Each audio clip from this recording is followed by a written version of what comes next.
Hello, welcome to Garden of Wisdom channel. I hope you enjoy. Please click subscribe for more updates. Our subject today is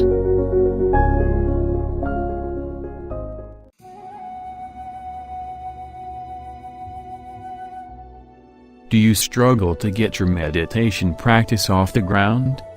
If you're like many people, meditation can be hard to start, and even when you do get started, it's often difficult to find a groove or sweet spot. When you start, meditation isn't like lifting weights, running, or learning guitar, where you often see quick results. It takes time to reap the calming and clarifying benefits of your practice. Can you relate?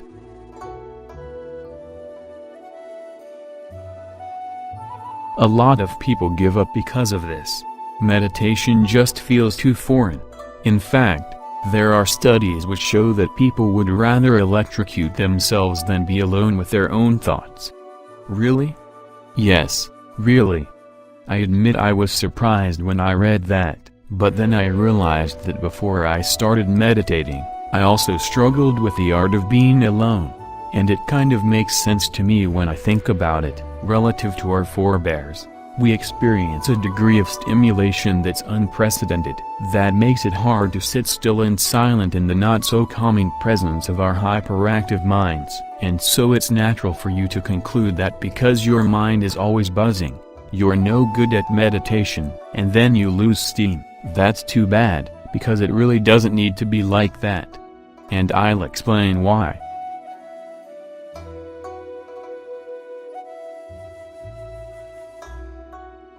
But first, to clarify this point a little further, here is a helpful quote from Deepak Chopra on the nature of your mind and the process of meditation. Think of your mind like a flowing river. On the surface a river flows the fastest and is broken up by waves and currents. But if you dive deeper, the waves disappear and the current is slower. Finally, at the bottom, where the water meets the riverbed, the current may be nearly motionless. The mind is like that. Yet we identify only with its active, fast-moving surface. What lies deeper can't be accessed by thought. You must allow your mind to seek its own quiet, to return to its own source. When you first feel inspired to meditate, it's often coming from a wholesome place inside. It's the type of impulse you want to fan into a burning flame. Why? Because regular meditation practice enables you to dive to the still and silent source of your own mind.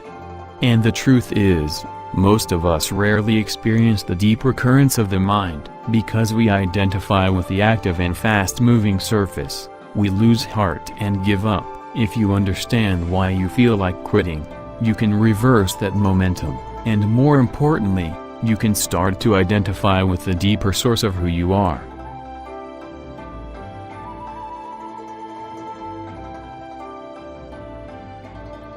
When you start meditating, it's not exactly clear what you should be doing. If you don't have a guide or teacher coaching you, it can get confusing very quickly. You see, meditation involves being alone with yourself. You learn how to be easy with the movement of your own mind and thoughts. Most of us just aren't accustomed to doing nothing while our mind buzzes away. You see, meditation doesn't feel like anything. You can experience a million different things when meditating. That's not the point. The point is to be still and relaxed in the face of it all. Meditation isn't about what's happening, it's about how you relate to what's happening. You can have a torrent of thoughts and difficult emotions, but that's okay. You can be with them not only with mindfulness, but with compassion. Almost every new meditator I talk to feels that if their mind hasn't gone quiet, they've failed. This is a huge mistake.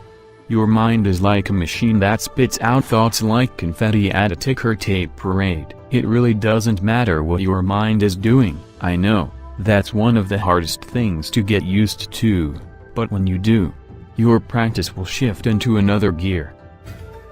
Yes, your mind is going to wander. Again and again and again. The beautiful thing about it, is that meditation is really the simple act of bring your attention back to your object of focused meditation. Sometimes you might do that 1,000 times in one session. But that action and choice, to bring your mind back, is how you strengthen your meditation muscles. What is that muscle? It's your very own attention, so don't fret if you find yourself continually corralling your attention. Then you deserve congratulations, because that's the essence of meditation. And to use Deepak Chopra's metaphor, this process of training your attention is how you slowly but surely realize and experience the deeper currents of your being. With practice, you will start to experience a wonderful sense of calm focus and inner silence. One of the most important things you can do to be successful is just to keep at it. Keep practicing. You need to create a meditation habit. Like anything, it's the regular and consistent practice that helps you develop when the inspiration fades. And I have to tell you, you will experience times when you're not inspired. That's when you need to keep your eyes fixed on the horizon and recognize that you're in it for the long game, because that's where you're going to see the big dividends from meditation. If you stay attentive to these 5 reasons why most people fail at meditation, you'll leap right over them. Understanding how this all works and what to expect is important. It can mean the difference between success and failure. And I feel confident that if you're watching this video, then you're the kind of person who wants to take it all the way and master the basics of meditation and much more.